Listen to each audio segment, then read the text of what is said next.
We were talking yesterday, and I certainly recognize, as everyone else in here, that 8 a.m. on Friday morning, a dreary, rainy, drizzly, snowy Friday morning, after a good time yesterday related to the conference, and hopefully a good time last night, whether it was the hockey game or something else. It's nice to see everybody early on 8 a.m. For those of you that don't know me, my name is Matt Langer, and I have the honor and privilege of serving as the chief of the Minnesota State Patrol. So here we go on Friday morning for a good closer for the conference, and I have the honor of giving the Kathy Swanson Award here to Judge Dean, who wasn't present yesterday but is present today. He came in last night about midnight from Reno, I believe it was, and he was down in Reno. He's retired, but he's still working. He was down in Reno teaching judges how to be a good judge, and I think that's a good thing for us to have all across the country. But the Kathy Swanson Outstanding Service Award recognizes individuals who have shown exceptional leadership in efforts to improve traffic safety in Minnesota, build partnerships, and mentor others in the field. These individuals have also demonstrated a long-term passion, dedication, and commitment to reducing the number of deaths and injuries resulting from crashes on Minnesota's roads. This year's award goes to Judge James Dean, retired from Isana County. Judge Dean served as a judge for 29 years and was the first judge to use a pretrial electronic alcohol monitoring program which gained national attention and is now widely used throughout the state. He successfully developed partnerships between communities and bars to create the Safe Cab program. Judge Dean has engaged thousands of high school students by having them into the courtroom to discuss the criminal justice system firsthand. He also runs anti-drinking slogan and poster contests to engage middle school students on the dangers of impaired driving. Judge Dean has frequently testified before the legislature and has initiated many changes in our DWI laws. It is my honor to present the Kathy Swanson Outstanding Service Award to Judge Dean, someone who's not satisfied with the status quo, and as we talked about when he was in Nevada, told other judges to do something other than the normal, and something he has had a great track record of doing here in Minnesota. So Judge Dean, please come forward.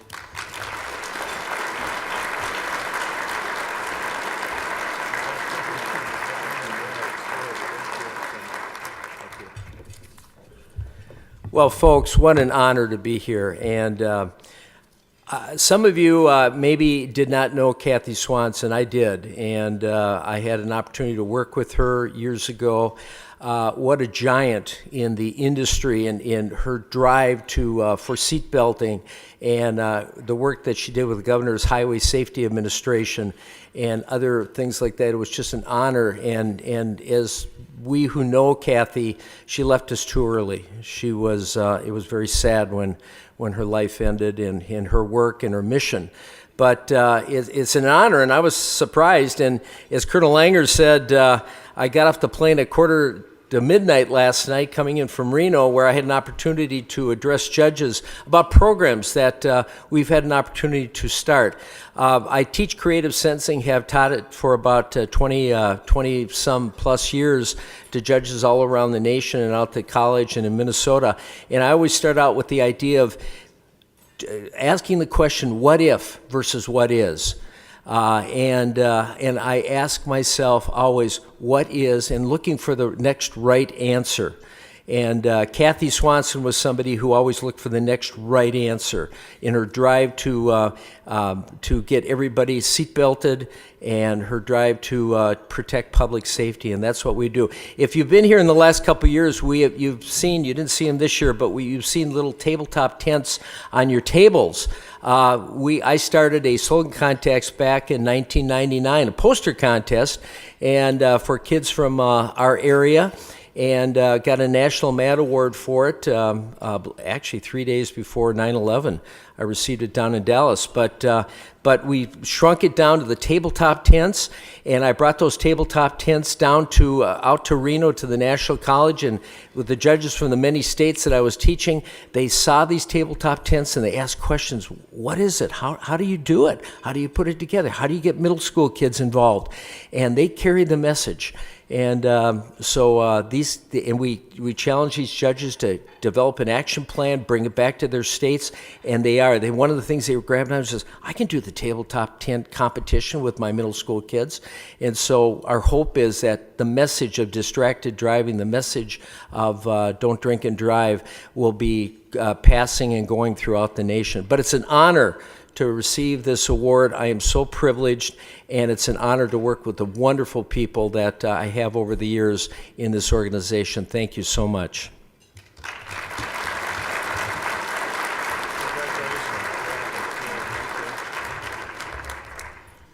Thanks, Judge Dean. We're lucky to have you from Minnesota. Next, I'm pleased to keep the program moving and introduce Chuck Hayes. We have a great presentation today on some of the problems that we're facing across the country and in Minnesota related to drug driving on our roads. Chuck Hayes is the keynote speaker for this opening plenary. His presentation is titled Safeguarding Our Highways, Combating Drug Driving. He's the Drug Evaluation and Classification Western Region Program Manager for the International Association of Chiefs of Police, or IACP. Chuck provides technical support for the Drug Evaluation and Classification Program and other impaired driving enforcement training programs. He's the former Division Director of the Oregon State Police Patrol Services. Previously, he was also serving as the Western Regional Representative for the DRE Program Technical Advisory Panel and served as the IACP Drug Recognition Expert Selection Chairperson. In addition, Chuck is also the chair of the Oregon Governor's Advisory Committee on DUI, someone who is well versed in all things related to drug driving. Chuck.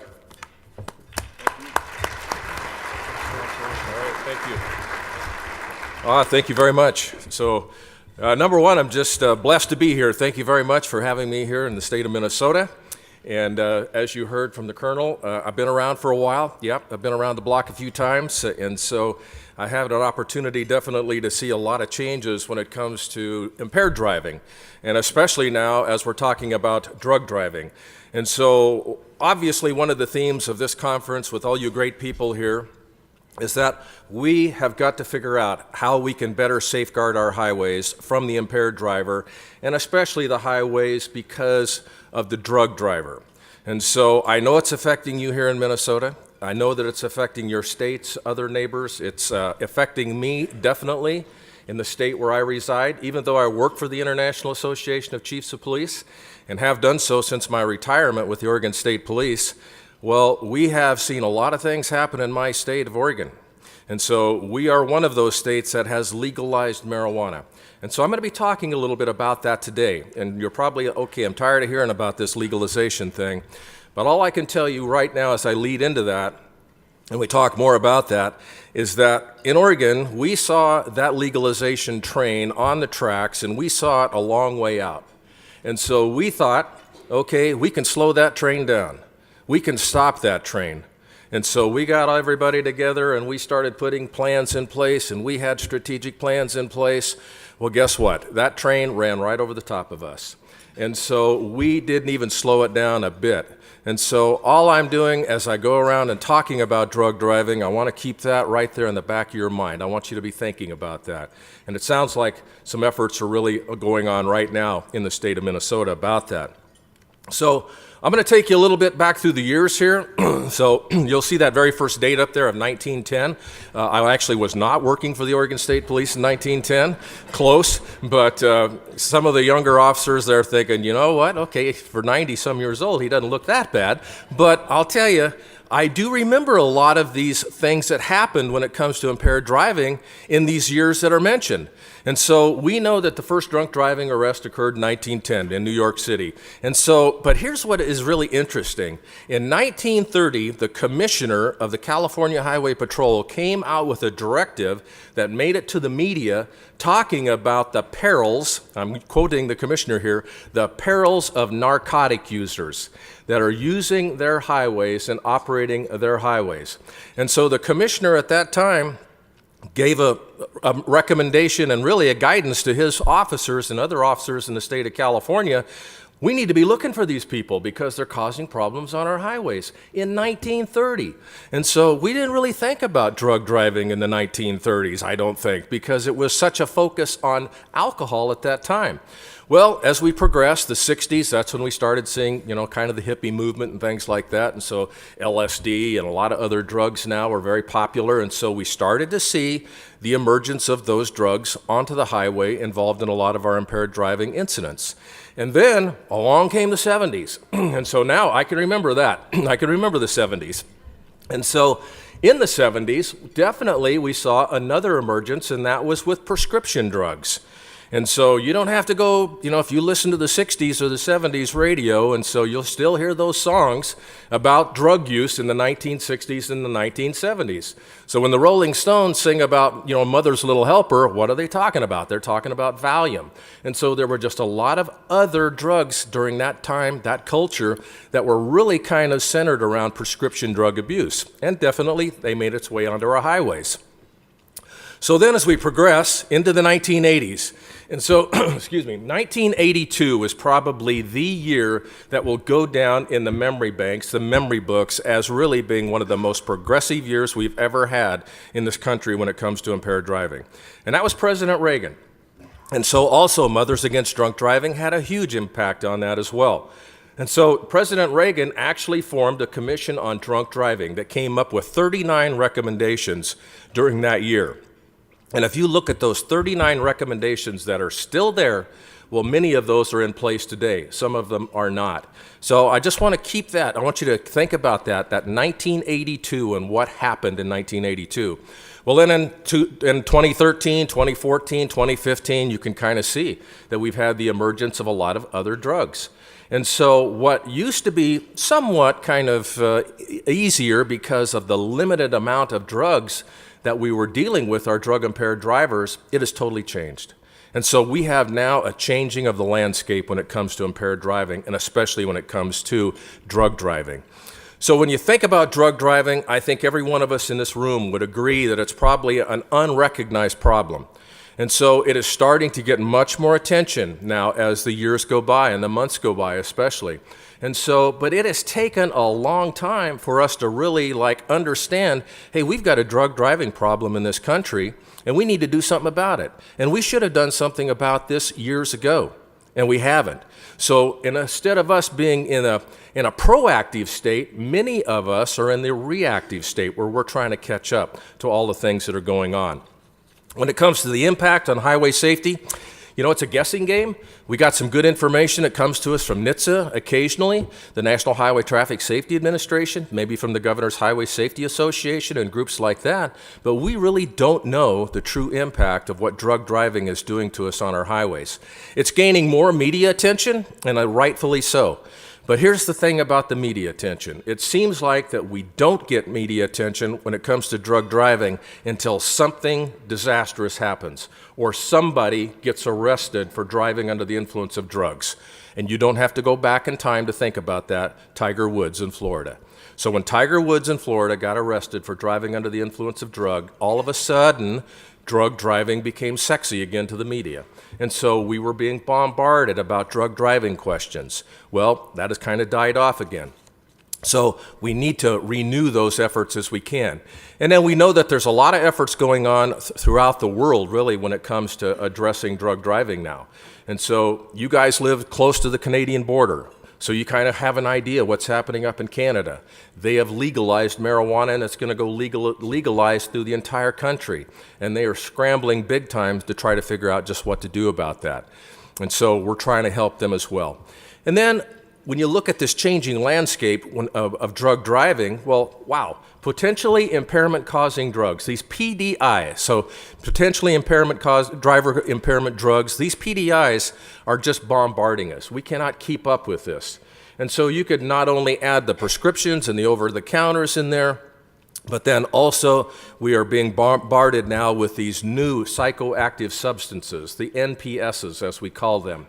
And so data that we get on that, we are showing that in the last 5 years, there's been over 500 of those drugs that have been introduced and are now on our streets. And many of these drugs, we don't even know what they really do to people and how they affect them and how they affect their driving. And so the whole landscape, as I said, is really changing. And it's very difficult for us to keep up with that. So we got challenges. We got lots of challenges when it comes to drug driving. And so one of the biggest challenges, and I'll talk about that as a former law enforcement officer, because I'll never forget the time with the Oregon State Police that I stopped my very first drug-impaired driver. So I was a young trooper at the time, and of course you never want a mistake when you're only like 2 years on the department because you don't want to have to face the sergeant and people like that. And so I stopped a commercial vehicle driver in Southern Oregon on Highway 97 south of Bend, Oregon, if you've ever been out to that area. And so this guy, I know for a fact today, was under the influence of methamphetamine. I mean, all of the symptoms, all of the indicators were there. And so I did not know what to do, did not know how to investigate that. So I knew how to do horizontal gaze nystagmus, so I did the quick eye test, and it's like, nothing there, so it must be okay. So I ended up citing this guy, almost for reckless driving because of the way he was driving, and sent him on down the road, driving 80,000 pounds of a vehicle under the influence. And so did I sweat bullets the rest of the day on that one? Oh, I did, because I did not want to hear that radio come back and tell me that there had been a crash involving a semi-vehicle. And so what we want to do, that challenge today, we want to make sure that officers out there today, like many of you here, never have to face that. So when you get that opportunity and there's a drug-impaired driver, you know what to do, you know how to handle it, you don't back away from it, you don't give them a piece of paper, a ticket in other words, and send them on down the road. We know how to deal with those challenges. And so another challenge about that is being motivated enough to take care of it. Being motivated that I am going to investigate this possible drug driving incident and not shy away from it. Because yes, I worked on the Oregon State Police with officers who would drive 10 miles out of their way to avoid a drug driving arrest because they just didn't want to get involved because they didn't know what to do. And so again, that's a confidence thing. So other challenges we got, okay, medical purposes. You can call it medical marijuana if you want, that's fine. I don't call it that because I have seen everything from people getting medical marijuana cards for an ingrown toenail to back pain and everything else. And so it's kind of being abused, but we know that that expanded use is going to cause us problems on our roadways. And then recreational, legalization of marijuana, definitely. We could spend all morning long here just talking about that, and I could tell you what the trials and tribulations are that are going on in Colorado, Washington, and in my state of Oregon as well. The first 6 months after legalization of marijuana in Oregon, the Oregon State Police increased their DUI arrests that involved marijuana 163%. So, and that was in the first 6 months after legalization. And then synthetic drugs, opiates, of these NPSs, all of these are giving us problems. And then that bottom one right there, that bottom bullet, polysubstance abuse. So we know that the DREs are running into that nationally. About 36% of all of the impaired driving evaluations that a DRE does involves multiple drugs. And so we are a polysubstance abusing society today. We like to have other drugs mixed in with our most favorite drugs, and so that is definitely causing us some problems as well. So when we look around, look around the country, well, the Governor's Highway Safety Association here, I don't know, about 6-8 months ago, maybe a little longer, made a bold statement. They came out and it fuzzed up some people in a way, but what that statement was is that they said that drug driving is now surpassing alcohol-impaired driving on our highways. And there was some people that said, where did they get that? Where did they come up with that information? Well, I got to tell you, when you start looking at certain states and then certain cities and certain counties, certain areas around the country, it's absolutely true. The evidence is there. This is one that came out of Alabama. And so you can see with this news release, even though it was June of 2015, they said, guess what? Xanax is surpassing marijuana as the second leading cause of DUI and quickly approaching alcohol. And now since 2015, we've actually had some other states, some other law enforcement executives around the country that have come out and said the very same thing, is that we are making more drug driving arrests now than we are DUI, alcohol, or drunk driving arrests. So more drug driving arrests compared to alcohol arrests. And so that evidence is there and starting to come, we're even seeing more and more of that.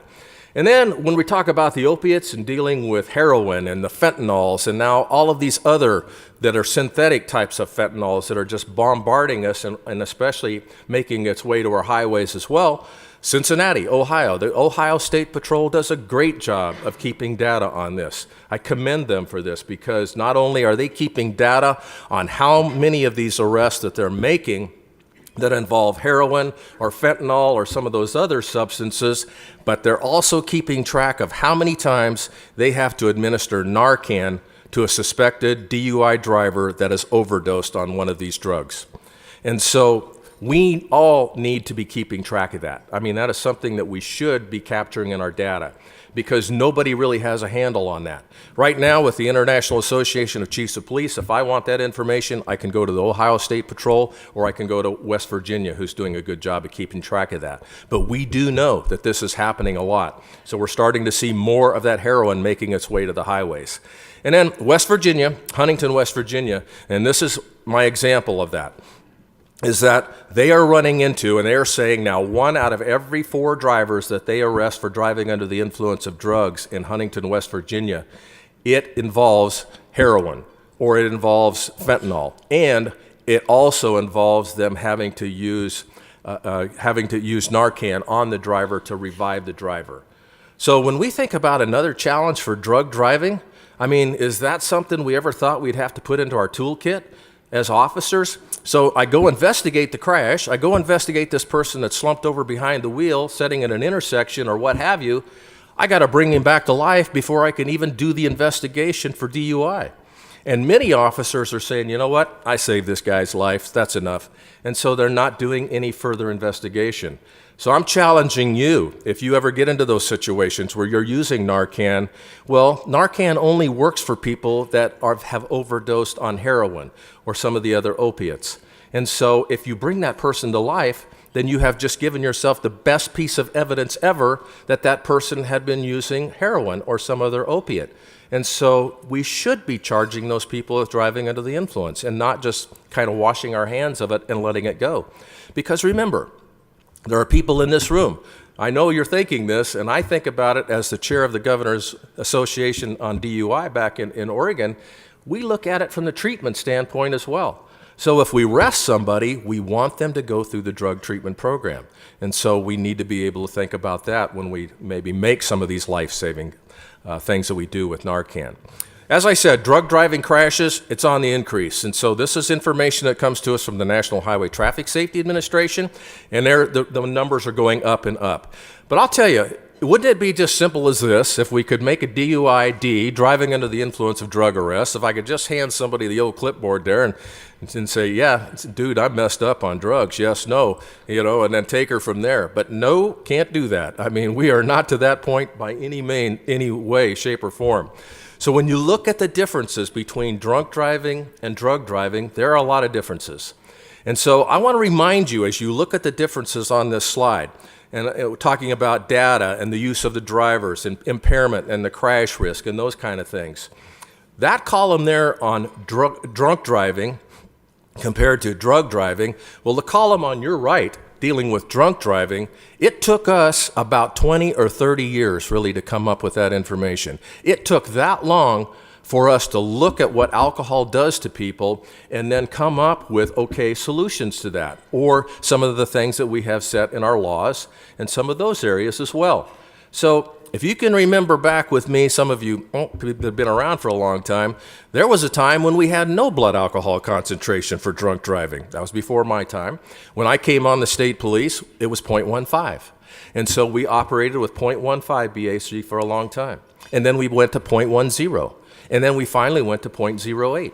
Oregon and Utah were the very first 2 states that came up with 0.08. In 1983, we adopted 0.08. Utah says they were first, we say we were first. So it's a big fight, but it was right about the same time. You guys came along in 2004. 2004, you enacted 0.08. It took you a little while, but you got it done. So congratulations on that. But yet, what's happened now? Utah has enacted 0.05. And I knew that it was going to happen someday. And is Oregon looking at it? Yes, we are. Because back in 83, they went to 08 and we did too. So we're looking now at 0.05. And I think that if you look at the information out there, just about everyone in this room would agree that people are affected at a 0.05 blood alcohol level. So it's taken us decades to come up with that information. So all of a sudden now, we're challenged with drug driving. And what kind of things are the issues there? when they're looking at, okay, the number, how many people are using, we don't really know. Data on drivers and crashes, wow, very limited. We still need a lot of work there. And then use by the drivers, and then impairment, what kind of impairment, these certain drugs, these certain drug categories. It's not all fit into one box, one all kind of, everything when it comes to drug driving. So we've got a lot of work here to do, is what I'm saying. That's a huge challenge for us all as we look further into this. So thank goodness what we have is we have our countermeasures. So in law enforcement, and those of you who are not in law enforcement, you probably understand these things, but standardized field sobriety testing, that's the basic. And so we start out with the SFST training, and we want every police officer that is operating a vehicle out there, no matter what jurisdiction he or she is in, and if they have that opportunity to encounter a DUI, they should be standardized field sobriety testing trained. I go around the country and I say that all the time. Some people shake their head and they go, no, I'm not doing that. But we all need to have that because you never know when you're going to be faced with that situation. And then what we would like to see is we'd like to see those officers advance to ARIDE, the Advanced Roadside Impaired Driving Enforcement. And so that training, the 2-hour, 16-hour training, is kind of the bridge in between, the gap, filling the gap between SFST and DRE. And so, by the way, 18 states throughout the country, state police, highway patrols now have trained all of their officers in ARIDE. And so, Minnesota, you are one of those states. And so, if you're not, you're really close to that. You're close enough that I put you in that group anyway. And so, the California Highway Patrol, think about how many California Highway Patrol officers they have. They're close to getting every one of their officers trained. The Commissioner Farrow just retired from the California Highway Patrol, but one of the things he said, I want every officer trained in ARIDE for that California Highway Patrol. And so that's fantastic, and so that will be happening here towards the end of the year. And then the pinnacle of this is DRE. So just a quick show of hands. Who are my DREs here in the room? Come on, don't be ashamed, don't be afraid, don't be embarrassed. Thank you very much for what you do. You guys are outstanding. You are one of a little over 8,000 DREs now that we have in the United States. So you combine that with what we've got in Canada, what we've got in the United Kingdom, what we've got in Hong Kong, we're a little over 10,000 throughout the world now in DREs. And so thank you very much for what you do, because I'm going to pat you on the back here shortly as we get through this presentation. But DRE, we understand not every police officer wants to be a DRE, not every police officer should be a DRE. Okay, we understand that. But yet we know that we need more DREs. So when you look at a little over 8,000 in the United States, we've got about a little over, maybe real close to 1% of our police officers are trained as DREs. We've got to have more, so that we can keep up with the drug driving challenges and the things that are coming down the road with these people impaired by these multi-types of impairing substances. We got to have DREs out there. I am still a DRE today, still a DRE instructor. I still get called out to go out and do drug evaluations. And so I still enjoy it. I kept my DRE certification as I made captain, and kept my rank of captain, and even as I retired as a captain with the Oregon State Police, because I think it is something that is that important. And so again, DRE, we need to be working more on that. So when you look at what the DREs are doing, these 8,000, now these numbers are kind of on the soft side because we don't have all of our DREs reporting data. So we have a national tracking system, and so we're getting about 65 maybe percent of the DREs that are putting their data into this national system. But as you can see, through 2011 going up to 2016, over 31,421 actually DRE enforcement evaluations that were done. So thank you very much, DREs, for what you do. And so the DREs are encountering more people driving under the influence of drugs. And we kind of think in 2017, when that data comes in, we're going to see even higher. We're going to be leaping even further and going up with those evaluations. So it's time now to get bright and shiny and warm and fuzzy for those DREs here in Minnesota. And so, first of all, I just have to commend the Minnesota State Patrol, because you guys for years have really, really been supportive of DRE. The colonels before you, and so it's a program that you guys have actually been around in since 1991, I think, if that's right. You beat Oregon, we were 1995. And so in 1991, you guys were accepted into this program, and so your program is very robust, and you're doing a great job. And so I just want to throw those numbers at you out there, right there. You can see how the evaluations kind of fluctuated. 2015, okay, you took a little dip. but I know there was some training issues that came along somewhere in that period of time. We don't need to go back and visit that, but yet now things have improved. And so look at your numbers. And so that's excellent right there. And so I'm kind of guessing that you're going to be even higher when it comes along in 2017. And so you did so good here, Minnesota DREs, that you made the IACP top 10 list. And so I know you're thinking, wow, that's pretty impressive, right? Maybe it's just Chuck's top 10 list, but I don't care, you made the top 10. Because if you look at the states that made the biggest leaps in the percentage of evaluations in the country, there you guys are. Number 9. I know you'd like to be number 1, but you're not. But even though a 42% increase in your drug evaluations from 2015 to 2016, that is commendable. I mean, it really is. So thank you again very much. New York, how'd they make such a jump? Yeah, let's give them thank you. Yeah, DRE's great job. So I don't know, Don Morose is hiding out here somewhere, but I'm going to tell you, Don Morose is definitely a part of that in making such a successful program, and then having support from the colonel right on down, because that doesn't always happen sometimes. And so, great job. And then I saw Doug Toft out here earlier. He's wandering around looking for a job. And so I know that, Doug was there before him. And so it's just been a steady line of really positive influence here for DRE in Minnesota. So we thank you very much. I was going to talk real quickly about New York. One of the things that New York did, because they have made such a big leap, and so folks from the Highway Safety Office, listen here, is that they gave tablets, electronic tablets, to all of their DREs. And so not only did it kind of inspire DREs, because they like gadgets sometimes, to do more evaluations using their tablet, but it also captured the evaluation automatically. They didn't have to go in and sit at their computer a week later, 2 weeks later, and put that drug evaluation into the national tracking system. And so some of these other states that are on that list also have done the same thing. So we can talk about that another time. But as we do all these drug evaluations, I'm telling you, it's interesting to see, as these evaluations come in, what is happening with the landscape of drugs when it comes to drug driving with these DRE cases. I looked at this map that we started with NHTSA about, 5-6 years ago, and when that first map was first put together, there was a lot of blue on there. And so this has nothing to do with politics here, folks, and so this is blue because it was stimulants. So Oregon was stimulants, Washington was stimulants, Nevada, Idaho, all of those states, because methamphetamine. I mean, you can thank us in California for sending that methamphetamine your way, I guess, because we started running it out of our states and they had no place to go but east.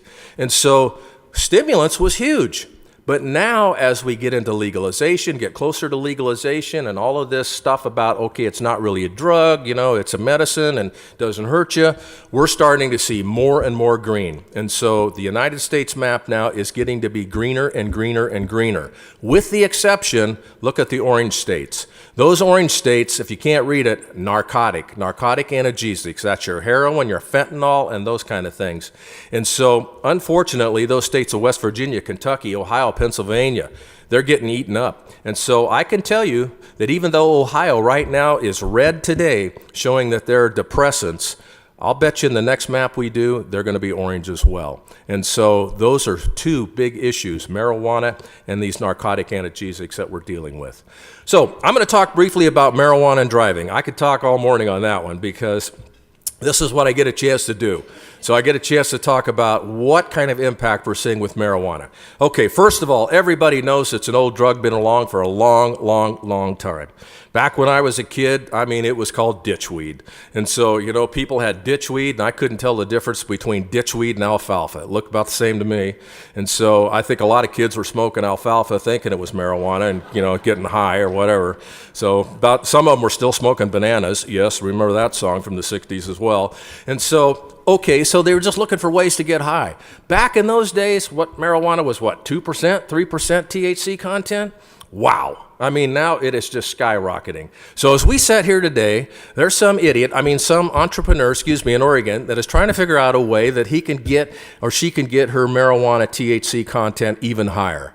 And so some of the best that we hear about in Oregon, haven't tried it, but some of the best that's there is stuff called Kush.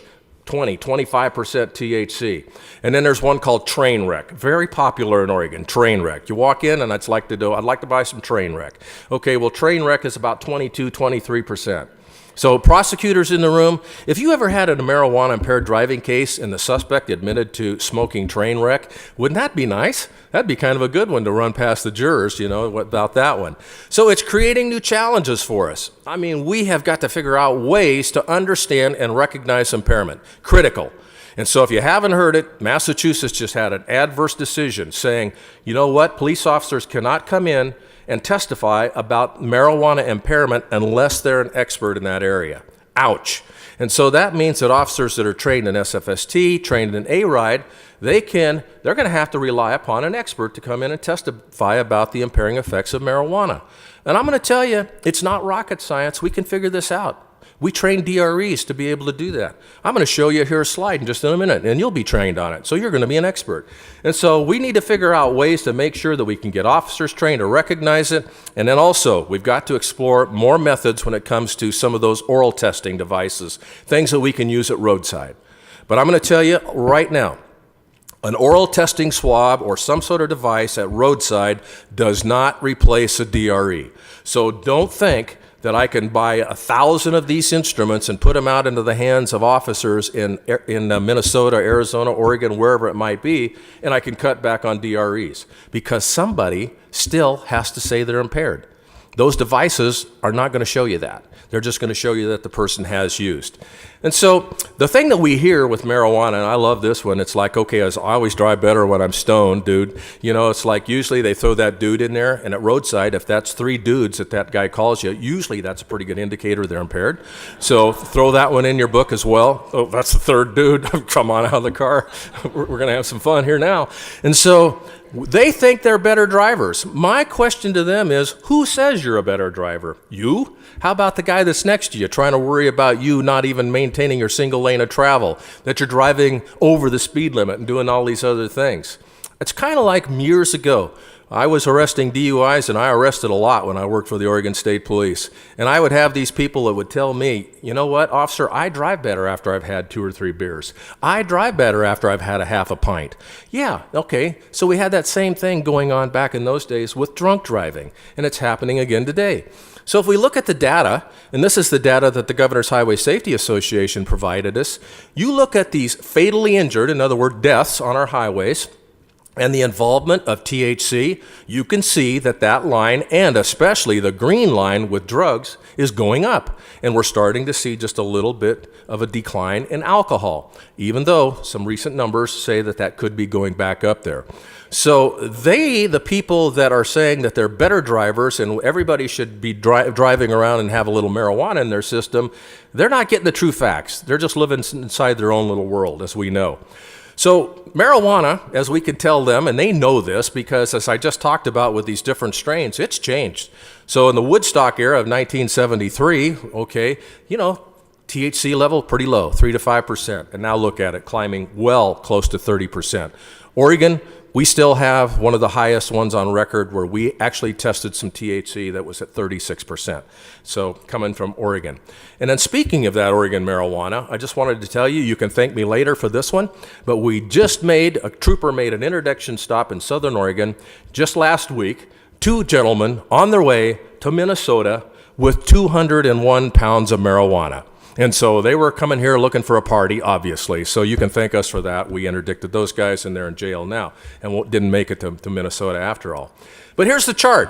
Here's the chart that we really, when you look at all of the research and all of the work we do in the area of marijuana-impaired driving, here's my Scooby-Doo dude. I mean, these are the kind of things that we teach DREs. This is what we also teach people in A-RIDE. And so these are some of those indicators that most people, even the experts, are going to agree with us on this. And so the experts in the world that deal with marijuana, Dr. Marilyn Hustis and folks like that, yes, these are things that we know happen to somebody that's impaired by marijuana. And so these are all indicators, things that we should be looking for and making those stops. And so when I talk about marijuana and driving, I got to talk about the big debate. And that's the big debate about 5 nanograms per milliliters of THC in the blood. Now, I know here in Minnesota, you got some really great laws. I've looked at your pamphlet here on DWI consequences. Excellent, excellent. But yet, one of the things that I want you to do, because you are people that are going to be involved in this, don't fall for the 5 nanograms per milliliters of THC in the blood as being the impairment per se level. Don't go down that road. Because what I want you to understand, and you're going to see here, is that people that are impaired by marijuana can be impaired at any type of level. I mean, sure, some of those high, huge levels, like the young man in Washington State, 54 nanograms of THC in his blood, okay, but that was not the record. They just had one that had 274 nanograms of milliliters in their blood. Was he pretty impaired? Yes, he was. He crashed.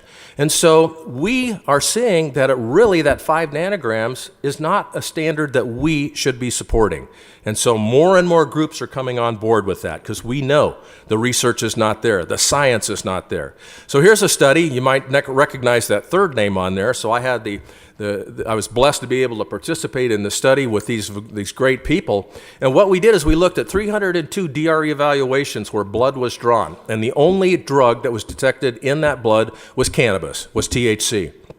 And so we did a comparison with those 302 to look at those indicators, like on that chart that you just saw, to see if those indicators were there, were being actually tracked and mentioned in those evaluations by those DREs. But also, more importantly, we wanted to see what was the reason for the traffic stop. Was it because they were driving too slow, like we tend to hear from those folks? So let's put that one to bed right now. Of the 302 cases, one case was a lady driving too slow, doing 15 miles under the speed limit on an interstate highway in Colorado. And so she was pulled over by the trooper, which ultimately led to her arrest. The reason that she was driving so slow was because she was trying to light her bong at the same time, which is always a good indicator. You need to slow down to do that, apparently. So we looked at, driving indicators, and it's nobody's surprise in law enforcement, nobody's surprise on our side of the traffic safety side of things, is that speeding is the #1 indicator. And that has been since replicated in 2 other research studies that have just recently come out, both of them out of the state of California, replicating this, that they're being stopped for speeding. Then weaving, unable to maintain that single lane of travel, #2, and then crash #3. But also look down at the bottom of that chart, 72% of these cases involved multiple, 2 or more of these driving indicators. Take that and slam it into the face of the people who think that, I'm a better driver when I'm stoned, because it's just not showing up in the data, especially with actual arrest data. So then we took it one step further. Let's compare it. Let's compare those that were less than 5 nanograms compared to those that were 5 and above nanograms of THC. Not a whole lot of difference. And so what this is showing us is that for us to arbitrarily put a 5 nanogram level on THC impairment, that's not a good thing. Because we had a bunch of them in this study that were under 5 nanograms that had the same driving indicators or very similar to those that were above 5 nanograms. The science is not there, and so don't do it. We know that Colorado and Washington have. If you talk to those people in those states, they said if we had it to do over again, we would have never allowed that 5 nanograms. We would have fought it. But since then, we've had another state, Illinois, that came on board with 5 nanogram. So just something to think about. And then thinking about other drugs, prescription drugs, and over-the-counters. You guys here are in the same boat that we are in Oregon, and that is our DUI law. I don't want to say it's bad, but it needs to be fixed. And I know that you're working hard to try to do that.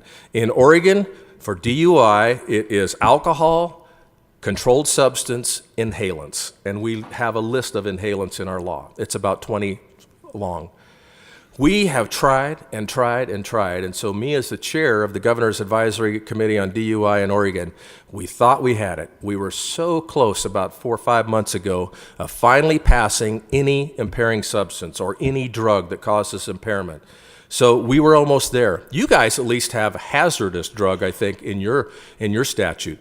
But what I'm saying is that we should have laws everywhere in the United States that it just includes any impairing substance or any impairing drug, because there's just so many now that are out there. They don't fit into that category of a controlled substance. They may not fit into a hazardous drug.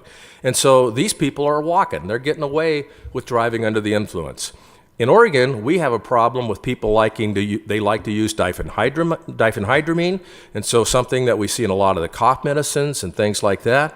And there's other drugs as well that are over-the-counter substances that they're driving under the influence of, and we can't make DUI cases against them. So we're in a pill-popping culture, pill-popping population. I mean, we really are. So when you look at the numbers there, about 19 million Americans abusing drugs, prescription drugs, we know a large percentage of those people are driving. And when you get old like me, you're using multiple prescriptions sometimes. And so we just don't even know for sure what kind of effects.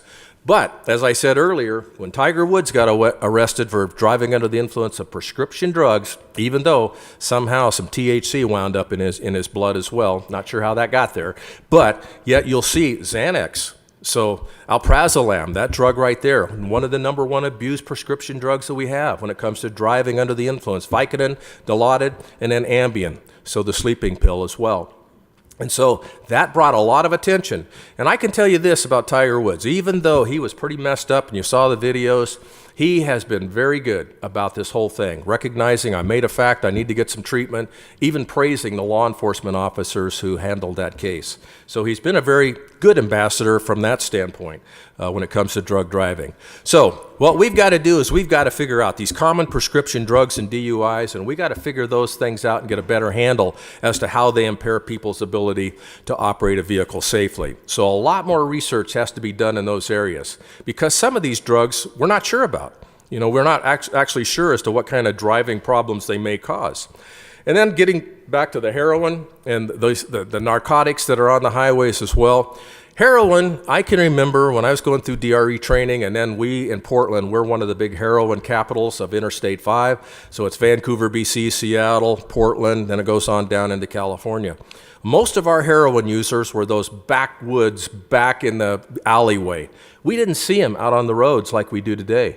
And so now the Portland Police Bureau, the Oregon State Police, we're running into these people that are abusing heroin and driving and even shooting up at the same time while they're trying to drive. And so it has made its way from the alleyway and the back ways and hiding in the buildings and things like that. Because we're a mobile society, we're starting to see more and more of this. And so that creates a problem. Then we get back to the Narcan thing as well, as to whether or not, okay, when we find these people, you know, we use a Narcan to get them back to life. Well, again, I'm just telling you, don't let the investigation end there. These people still need to be arrested for driving under the influence. So where do we go? I'm going to finish up here in the last 5 or 6 minutes just kind of talking about this, because what we're after, everyone in this room, and thank you so much for what you do, because you're all in here with the same goal, is that you want to save lives and reduce those lives and serious injuries that are happening on our highways, not only here in Minnesota, but also outside of Minnesota, throughout the country. And that's what we're doing in Oregon. That's what we're trying in other places as well. So we're all after the same effort, but we know it's a difficult road to get there. So, strategies. You have got to have some strategies, and I know you do, but I just want to remind you about a few of them. We need to figure out how to get better public education and information out there to the people that are using drugs and driving. So one population that if you haven't, I know you'll think about this, or you may have already done that, is the elderly. The baby boomers, okay? Because I could throw some statistics out there that would be like you'd be shaking your head about as to how many of our baby boomer population are using prescription drugs, mixing and matching drugs, and have no idea what they're putting themselves into and the harm that they are placing on themselves and others. So we have got to do some work in that area. Start early on marijuana. Get your billboards up before you ever get legalized. Get those billboards up talking about marijuana. Look at Colorado and Washington and Oregon, what we have done, and get those things up there before legalization hits. I mean, again, take that approach with that strategy. I wish we could have that warning on all of those labels. Warning, do not drive your damn car if you're using these drugs, because that's what we need those people to hear when they go get those drugs at the pharmacy. And then also, strong attainable strategies includes pushing for laws, regulations that support the efforts to deter drug driving. So there I'm going back again. Go back, keep working at it, don't give up about changing your DUI statute so that you can include any impairing substance. Because if you're not, you're not going to keep up with the drug culture and the way that the drugs are being manufactured and coming at us so rapidly. So all of these NPSs, these new psychoactive substances, over 500 of these, I can guarantee you that your lab can only test for maybe 10, 15, maybe 20 if you're lucky, unless you're just really, really progressive on that. Our lab in Oregon, we can test for about 10 of them, and we have to send them out of state. So get ready for that. And then increase your drug driving training, okay? And you will notice, Judge, that I include judges on there. So we don't do judge training, but we are really good at giving you information, judges. And so we need you to know more about what the impairment issues are with marijuana and other drugs, because it's important. You're part of this entire system. And so when you look at that, well, then we got to re-engage. We have got to re-engage our efforts. So think about 1982 and what we did then. America said, we are tired of this, killing and slaughtering people because of the drunk driver. We need to go back and look what we did in 1982 and re-engage in those efforts. I mean, that will be very helpful. And then as you look at strategies, this is Oregon for you. So I'm just giving you the Oregon model as to what we use back there when it comes to combating drug driving and impaired driving. So you can see that our group, our liaisons and our committee, that's what it kind of comprises right there. And I can probably throw some more in there as well. So the key ones are in that wheel right there. So everybody is involved in working on this process, working to deter impaired driving and working especially hard on drug driving. And then these other entities that are on the side there as well. Get those people involved, get them at the table so that everybody can work together strategically to make a difference. And as we have these other challenges that I've talked about, toxicology, I just mentioned that. Our laboratories are not set up to do the drug testing that we need them to do. North Carolina, okay, I hate to pick on that state, love that state a lot, great DRE program, but their toxicology lab, it is 18 months before they can get toxicology back on a DRE evaluation. So 18 months. So guess what is happening with those cases? Defense attorneys are filing, okay, for a speedy trial in the release of that evidence. And so they're winning. And so those cases are being dismissed as the toxicology is waited upon. So we don't want to get into that. And then sample collection. Commend you guys on your e-warrant system. That's something that we're going to take a look at in Oregon, and so if we can steal or borrow that, we might do that, but it's something you're working in the right direction to help police officers with that tool, so very good. And then this is that last bullet of something we've always got to think about. So as we start getting more DREs and as we start seeing more incidents of drug driving, we are also starting to see more incidents of these people refusing to either do the DRE evaluation or refusing to give us that urine or blood sample afterwards. These numbers that you see right here are the toxicology refusals that are coming out in Massachusetts and Maryland, two of the highest states in the country. So we've got to also make sure that we have laws in place that may take a look at if I refuse to do a DRE evaluation, maybe there's some sort of administrative penalty there. Oregon is working on that as we speak here today. We're going to try to introduce that legislation. And then definitely we've got to treat that refusal of that toxicology sample in a drug evaluation just the same as we would, if maybe not even harsher, for drug driving compared to driving under the influence of alcohol. And then this challenge for you all. We would like to be able to take marijuana and just put it nice and tight right into drug driving. Can't do it. Doesn't fit. Not the same. And then I'll leave you with this one as well too. There is no BAC for THC, so it gets back to that thing of the 5 nanograms, okay? So don't go down that road. This is what I want you to remember. Impairment is impairment, no matter what that substance is. So we got a lot of things that we can do to measure our success. This is why we do what we do right here. So you lost this officer here just recently, and everybody knows about this. And a suspected drug-impaired driver might be involved in that. We don't know yet. And a DRE was involved. DREs, you've got to be involved in these kind of cases. You've got to go and do a full evaluation, because that evidence is so much needed when it's a fellow brother or sister in law enforcement that we have lost because of an impaired driver. If you don't send a DRE to those kind of incidents, then shame on you, because that's exactly why we use DRE, is for these type of incidents for sure. And then So I'm going to this is leaving, so Colonel, I know you're ready to come here, but this is my mission motivator story. And so this happened to me in my career with the Oregon State Police. Christmas Eve night, I'm on patrol. I stop by my house because I've got family. And so I get that call at my house, and it says, we've had a bad crash south of Bend at Wickiup Junction. You better get down there fast, Chuck. I get down there, head-on collision involving a Jeep and a Buick Regal. The Regal had crossed over the center line, hit a railroad crossing, went airborne, and hit that Jeep Wagoneer right in the windshield. Smack dab right in the windshield. I walked up to that scene, and all I can remember was people just standing, waiting for me. Christmas gifts were just strewn everywhere. I had a man come up to me and say, there's a person's brains right over there, officer, if you want to get those. 3 dead people, and I'll never forget that because I still to this day think about that. And then the notification that I had to do afterwards in Bend, because I had to do that as well.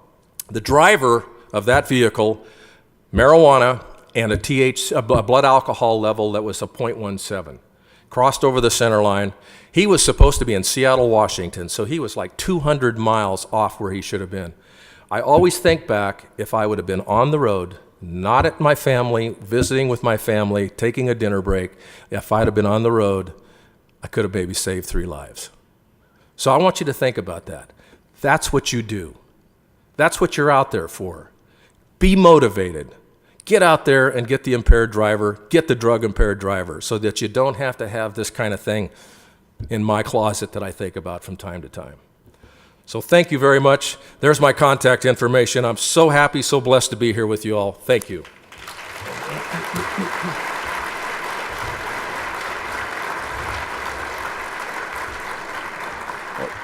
We want to thank Chuck for being here. He's obviously a wealth of information when it comes to all things drug driving and impaired driving. He's going to be around for one-on-one questions if anybody wants to come up and visit with him later. I think that these stories, the one that Chuck just talked to us about, the data is compelling. The data shows us that this is a problem, but these stories that we hear are transformational.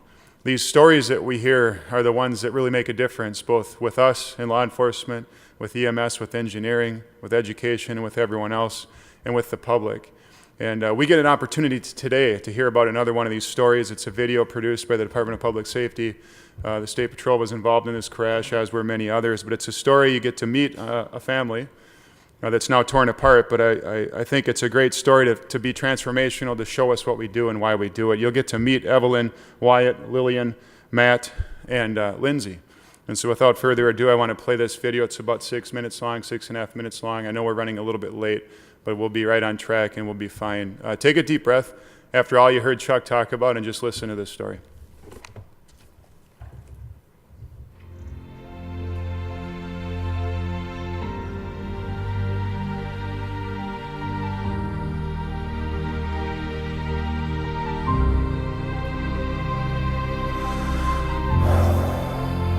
The kids have mentioned multiple times how much they miss Lindsay. You know, they miss their mom. They miss her snuggles, her hugs, her just genuine love for them and everything that we did. They still days where I wonder when she's going to walk back through the door. You know, and I know my kids think the exact same thing. And they still talk about her. We still keep her memory alive. You know, Lindsay was perfect for all of us. She took care of all of us. And not having her here has been a very hard transition. Dad, did you get us notebooks? I've had a lot of extensive training in the military to help deal with situations like this, but this isn't something that you can ever be fully prepared for. Losing your spouse to somebody else's bad decision is it's a hard deal.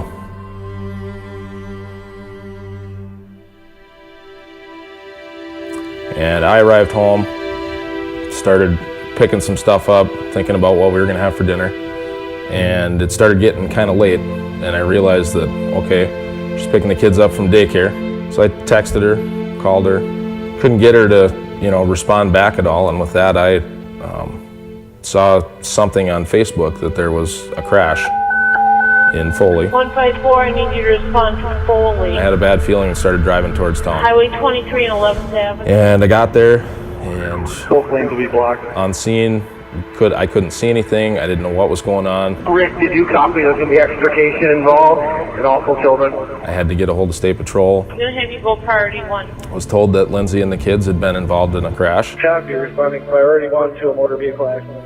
and Lindsay didn't make it. And I fell to my knees, cried, didn't really know how to handle myself at that point, because all three of my children were in the vehicle. My youngest, who was just over a year and a couple months, had a broken femur, and my 4-year-old, he suffered a broken leg, had a pretty severe laceration on his forehead, and my oldest, who was 5, she had bruising on her hips and from seatbelt. Sounds like there's 6 injured. I had to tell my daughter, my oldest daughter, the next day that Lindsay had passed. It's very difficult to tell a 5-year-old that they're never going to see their mom again. Because at that age, they don't quite fully understand that mom's gone. Lindsay's not coming back, and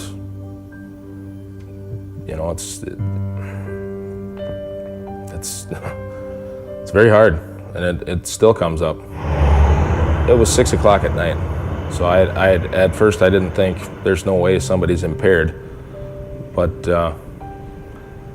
that night they told me that it was an alleged impaired driver. Which one do you want? The little one. Little one? The life that I now have to live is forever changed, and that's something that the impaired driver has to live with, and I also have 3 children that now have to live without their mother. One dog. How are we gonna make them? Until the bottom part is like kind of gold and kind of not gold. Lindsay was the perfect mom. She really embraced having a family, loved every minute of it. Was a stay-at-home mom, and she did everything she could to make everybody happy. And now it's gone, and I'll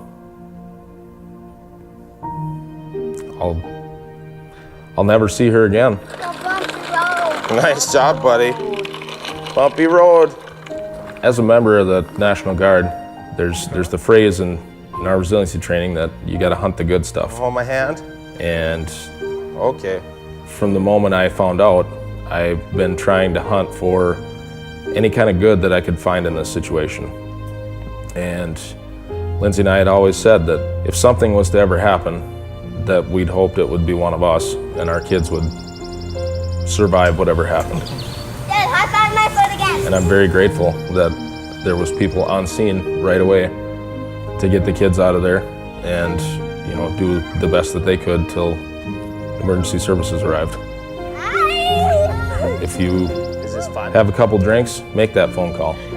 If you're impaired in any way, stay there. Don't leave. There's nothing that important. I'm left here as a widower at the age of 33 to raise my 3 young children. Your decision could wreck somebody else's lives forever.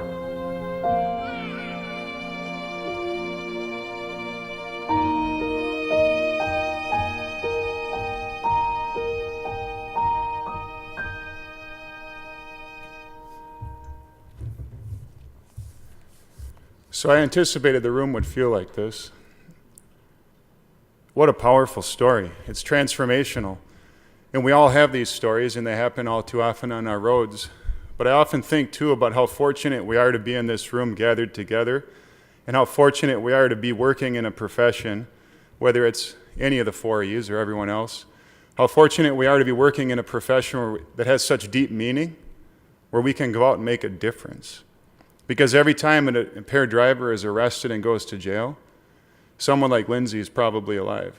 We don't know when those incidents are going to turn bad or when we saved someone from peril, but we know in our hearts that we make a difference on the road. These videos, these stories are transformational and they make a difference. And for me, just when you think you can't become more focused, you figure out a way to become more focused. Or just when you think you can't be more clear on how we go out and do our job and make a difference, you watch a video for 6 minutes and you become more clear. Or just when you think you can't be more committed to what we do, you figure out a way to become more committed. And in my mind, we owe it to Lindsay, we owe it to her family, we owe it to her 3 kids to go out and do the best we can.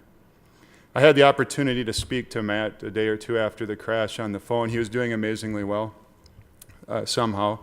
And I said, one thing I think that you just have to know if you haven't heard it already is that he's called Lindsay the perfect mom.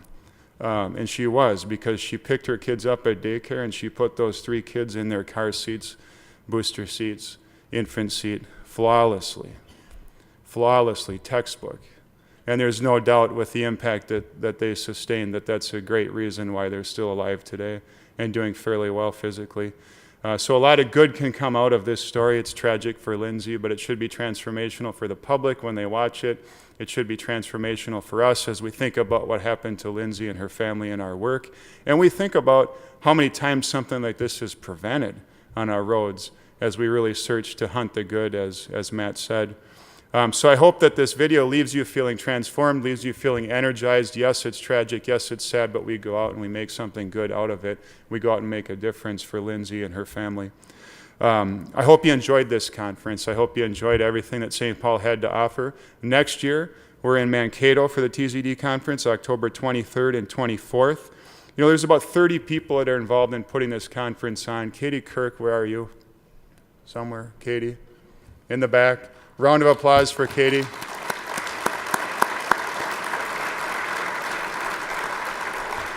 It takes a lot to put this conference on. I know they welcome your thoughts. Please do the evaluations. If you saw a session and it triggered, like me last night, thinking, well, we should do this next year, or some session idea for next year, whether you're in any of the 4 E's, please put that on the evaluations because people track that and you might just see that session end up in the program for next year. The PowerPoints will be on the website shortly. We ask you to get going as fast as you can to your next session to keep things on track. But from one person, from me, from the State Patrol, I'm so proud of the work that you do. I'm so proud of the work that we do. And again, I hope videos like that and Chuck's story and what you saw today and yesterday are transformational, and I can't wait to see you again, whether it's on the road or at the next meeting. So thanks, everybody.